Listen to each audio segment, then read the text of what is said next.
এই কুমিল্লার সন্তান। উনি কুমিল্লার সহ গ্রেটার কুমিল্লা এবং তথা ফেনী, চাঁদপুর, ব্রাহ্মণবাড়িয়া টোটাল যে কানেক্টিভিটি জেলা সবগুলোর সাধারণ মানুষের দাবি দাবা নিয়ে ভাগ্য উন্নয়ন আন্দোলন করে যাচ্ছে, চেষ্টা করে যাচ্ছে। উনার জেলায় উনার এই কুমিল্লা মেডিকেল কলেজ হাসপাতালে এই চিকিৎসা ও ব্যবস্থাপনা উনি সহ আমরা এটা মানতে না। 5ই আগস্ট করে আমরা দেখেছি এই কুমিল্লা মেডিকেল কলেজ হাসপাতালে সাংবাদিক মার খেয়েছে। সাংবাদিক যখন মার খায় তাহলে জায়গাটা থাকে না, সেই জায়গাটা থাকে না, সেই স্তরটা থাকে না। ওনারা যখন মার খেয়ে ফেলে, আমি সাধারণ মানুষ হিসাবে তো কোনো জায়গায় পাবো না। হয়তো আপনি আজকে আপনাদের কাছে আসছে, আপনি আমাকে চিনছেন, দ্বিতীয় দিন আমাকে দেখলে আপনি সময় করবেন। সাধারণ মানুষের যাওয়ার জায়গাটা কোথায়? আমরা দেখেছি ওষুধ পাচ্ছে না, এক্সরে মেশিন সব বিভিন্ন মেশিন সমস্যা নষ্ট, এগুলোর জন্য বাইরে গিয়ে এক্সরে করে টাকা দিয়ে করতে হয়। তার মানে কি এগুলো কি পরিকল্পিতভাবে না ষড়যন্ত্রমূলক? এটা আমরা জানি না, ভিতরের অবস্থা এটা আপনারা ভালো বলতে পারবেন।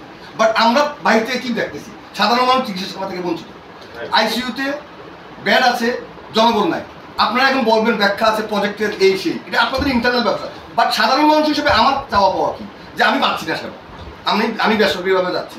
তো এই স্বাস্থ্য শিক্ষাখাত বেসরকারি হতে পারে না। হয়তো এটা কিছু কিছু জিনিস আছে government policy, you have nothing to do. আমি এই লিমিটেশনটাও বুঝি। বাট আমি মনে করি মানুষ হিসাবে আমরা বাঁচাও মঞ্চ মনে করি যে সর্বোচ্চ গুরুত্ব দিয়ে কাজ করতে হবে। এখন আপনি বলতে পারেন যে আমার গুরুত্বের অভাব আছে কিনা, আমি বলবো অভাব আছে। কীভাবে অভাব আছে? জননেতা মনোনয়ন চৌধুরী এই মানের একজন লোক, বীর মুক্তিযোদ্ধা লাকসামের দয়াল আব্দুল খালেক সাহেব অসুস্থ, উনি টেলিফোন করে অ্যাম্বুলেন্স চেয়েছিলেন, পেমেন্ট করবেন বলছিলেন। তারপর কুমিল্লা মেডিকেল কলেজের ডিরেক্টর সাহেব সাবেকুর চেয়ারম্যান অ্যাম্বুলেন্সটা সেবাটা পায় নাই। মনিরুল চৌধুরী সাহেবের মতো লোক যদি একটা ফোনে অ্যাম্বুলেন্স সেবা না পায়, আমার মতো জনগণ বা আমার থেকে যারা আছে আর গরিব বা দরিদ্র তারা কিভাবে পাবে? এই লিমিটেশনগুলোর বিরুদ্ধে আমরা একটা মানে প্রশাসনিক যে জটিলতা এবং যে সদিচ্ছার অভাব, প্রেক্ষাপট থাকার পরও সব থাকার পরও যে হচ্ছে না, কারণ কি? শুধু মানসিকতার অভাব, শুধু মানসিকতার ইচ্ছার অভাব। এই জন্য আমরা কুমিল্লা মেডিকেল কলেজ হাসপাতালের পরিচালক সহ সংশ্লিষ্ট যারা দায়ী ব্যক্তি তাদের অপসারণ চাই আগামী 21শে সেপ্টেম্বর দুপুর 11টার মধ্যে। যদি এই সময়ের মধ্যে সরকারের সংশ্লিষ্ট সকল বিভাগে আমরা এই স্মারকলিপি দিব, আপনাদেরকে অবগত করে যাচ্ছি। আপনারাও যদি এই প্রশাসন যদি সংশোধনের কাজটা করে গুড অ্যান্ড ওয়েল, আমরাও আপনাদেরকে সাধুবাদ জানাই। আমরা আপনাদের মাথা তুলে আপনাদেরকে শ্রদ্ধা হিসাবে রাখবো। আপনারাও এই দেশের মানুষ, আমরাও এই দেশের মানুষ, আপনারও পরিবার আছে এই দেশে, আমাদেরও পরিবার আছে এই দেশে। আমরা এগুলো মানে সহ অবস্থানে থাকবো। অন্যথায় জননেতা মনিরুল চৌধুরী আগামী 21শে সেপ্টেম্বর দুপুর 11টায় কুমিল্লা বাঁচাও মঞ্চের উদ্যোগে কুমিল্লা মেডিকেল কলেজের গেটে অনির্দিষ্টকালের জন্য আমরা অবস্থান ধর্মঘট নিব। আমরা এই 3 মাস দীর্ঘদিন আমরা বিভিন্নভাবে এই আন্দোলনটা করতেছি, আমাদের দেয়াল পিঠ থেকে গেছে। তারপরও জনতা মনিরুল চৌধুরী আগামী 3 মাস সময় দিয়েছে। আমরা স্বাস্থ্য বিভাগের ঊর্ধ্বতন কর্মকর্তা সকল পর্যায়ে আমাদের আজকে স্মারকলিপি পৌঁছাবো, জাতীয় পত্রিকায়ও আমরা এটা পৌঁছাবো। জনগণকে এটা আগামী 3 মাসের মধ্যে জনসম্পৃক্ততা তৈরি করবো, যাতে সকল জনগণকে এই মেসেজটা পৌঁছে যায়। এটাই কথা। এই ব্যাপারে আমরা আপনাদের সহযোগিতা চাই এবং আপনারা এই দেশের জনগণকে ভালো সেবা দেবেন, এটাই আমাদের কাছে। আমরা টাকা চাই না, পয়সা চাই না, শুধু আমরা চিকিৎসা সেবা নিশ্চিত চাই।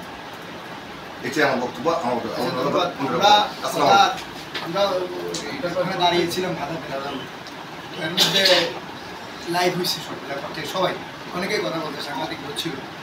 দাবি একটাই আমাদের, মানুষের চিকিৎসা যেটা নৈতিক অধিকার, সাংবিধানিক অধিকার। এটা বাংলাদেশের দ্বিতীয় কোনো এরকম হাসপাতাল হচ্ছে কিনা আমার জানা নাই, যেটা কুমিল্লা মেডিকেল কলেজ হাসপাতালে দীর্ঘদিন অবহেলিত দালালদের এবং বিভিন্ন অজুহাতে এখানকার যন্ত্রপাতি নষ্ট করে রাখা, বিভিন্ন নিয়মের সাথে ডিরেক্টর সহ অনেকে জড়িয়ে যাওয়া এবং রোগীরা প্রত্যক্ষ পরোক্ষভাবে কোনো ধরনের কোনো সহযোগিতা বা কোনো ধরনের সুবিধা থেকে তারা বঞ্চিত হচ্ছে। এগুলোর প্রতিবাদে আমরা কিন্তু আজকে মানববন্ধন করছি। এই মানববন্ধনের থেকে স্মারকলিপি একটা আমরা আপনাকে দিতে আসছি। সেখানে মানববন্ধনে অনেকেই উপস্থিত ছিল, আমাদের বিএনপি ওয়াসিম ভাই জেলা দক্ষিণ জেলা বিএনপি সদস্য সচিব সহ আমাদের অনেক বিভিন্ন শ্রেণী পেশার মানুষ সবাই এক বাক্যে বলেছে যে এখানে কুমিল্লা মেডিকেল কলেজ হাসপাতাল একটা লুটতরাতে এবং একটা অপ্রশাসনিক একটা ব্যর্থতায় পরিণত হয়েছে। তো এটা এই অবস্থায় আমরা আপনার কাছে এটা বিষয় উল্লেখ করা আছে। সর্বোপরি আমরা কুমিল্লা বিশ্ববিদ্যালয় কুমিল্লা মেডিকেল কলেজকে কীভাবে এটার বিশ্ববিদ্যালয়ে রূপান্তর করা যায় সেটাও আমরা কিন্তু আজকে সভা থেকে আমরা দাবি জানাচ্ছি। কিন্তু এই অচল অবস্থা এবং এই ব্যর্থতা, এই প্রশাসনিক এই গাফিলতি, এগুলো যদি থেকে যায় তাহলে আমাদের যে বিশ্ববিদ্যালয় করার যে চিন্তা এটা তো আরও দূরে বালি হয়ে যাবে। এই জন্য আপনাদের কাছে আমরা স্মারকলিপির মাধ্যমে বিস্তারিত জানিয়েছি। আপনারা উপরের কর্তৃপক্ষকে বিশেষ উপদেষ্টা যিনি আছেন ওনাকে জানাবেন এবং আমাদেরকে 21শে সেপ্টেম্বরের মধ্যে যদি আপনারা এগুলো সমাধান করতে পারেন না তবে আমার নেতা নজরুল চৌধুরীর নেতৃত্বে আমরা সারাদিন ব্যাপী হাসপাতালে অবস্থান কর্মসূচি রেখে আমাদের কর্মসূচি ঘোষণা করেছি। আমরা এখন সরকারি প্রধান করব কুমিল্লা বছর মঞ্চ থেকে নাসির, দক্ষিণ বিএনপির ফারুক চৌধুরী, আমান ভাই। আমান